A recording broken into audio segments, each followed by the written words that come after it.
Hello, Greg here for online tennis instruction. Here's a tip on the serve and how to swing up leading with the edge of the racket. So you often hear teaching pros say you want to lead with the edge of the racket and then last second you got to pronate out. Now this is specific to players who are possibly thinking of changing grips, or you've just changed your grip.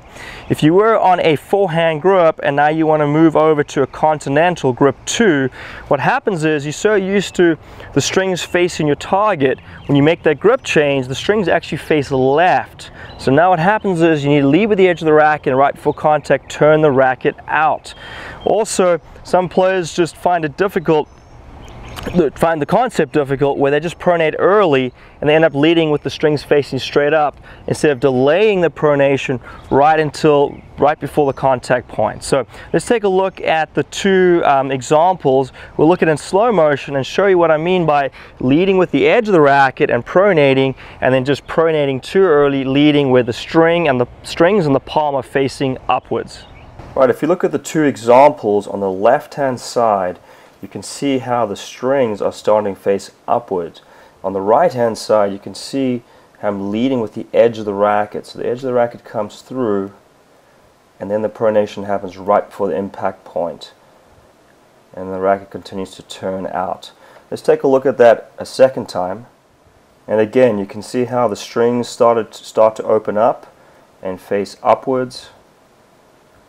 So as a result, on the left hand side end up hitting more underspin on the ball. Where on the right hand side you're able to hit different kinds of spin, slice in this instance. Okay, now that we've shown you what we mean by leading with the edge of the racket and then pronating, let's go through a sequence of drills to help you if you are struggling with this concept. So I like to call this the half pipe drill. So it's just like a skateboard half pipe. I want you to envision your racket going down the half pipe and then turning out at the bottom. So what we're going to do is we're going to start by just bouncing the ball. So I'm going to drop the ball, I'm going to go down the half pipe and turn it out.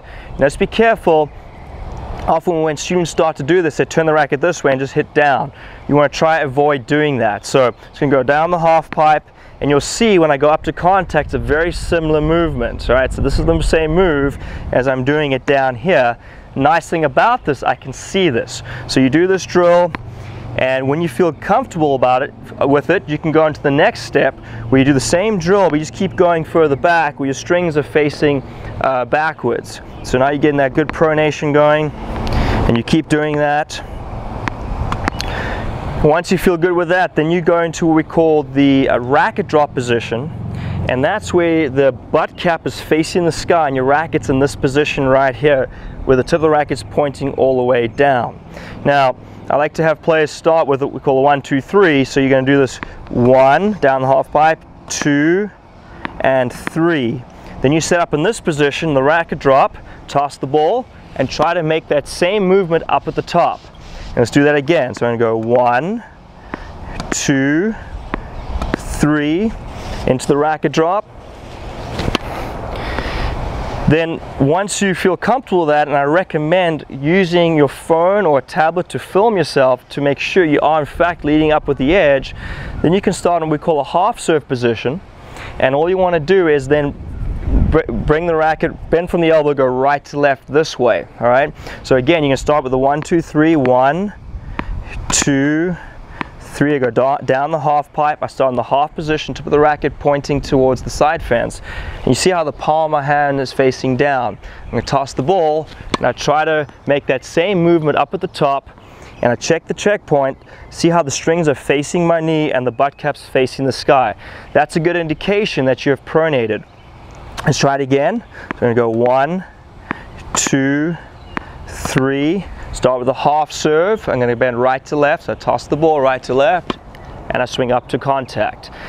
Then once you've checked yourself on your tablet or your phone, or you're comfortable with it, then you can go into the full serve, but I still recommend you go 1, 2, 3. So you're going down that half pipe, go into the full serve and try to make that happen, and then check your checkpoints. And you'll notice how I'm standing here on the service line because I'm not too worried about the outcome. I'm just working on the mechanics of the serve and the pronation. So try these drills at home and let us know how you do. One way to get started is with my latest serve training program. In this program, I reveal the 2 key serve power movements that are responsible for the large majority of the power on your serve. After reviewing hundreds of club-level serves like this one, I realized that all my students struggle with at least one of these 2 key serve power movements. If you sign up through this video, I'm also happy to give you a free video review so we can pinpoint exactly what you need to improve to hit big serves. So click the link inside this video now to find out all the details about my latest serve training program.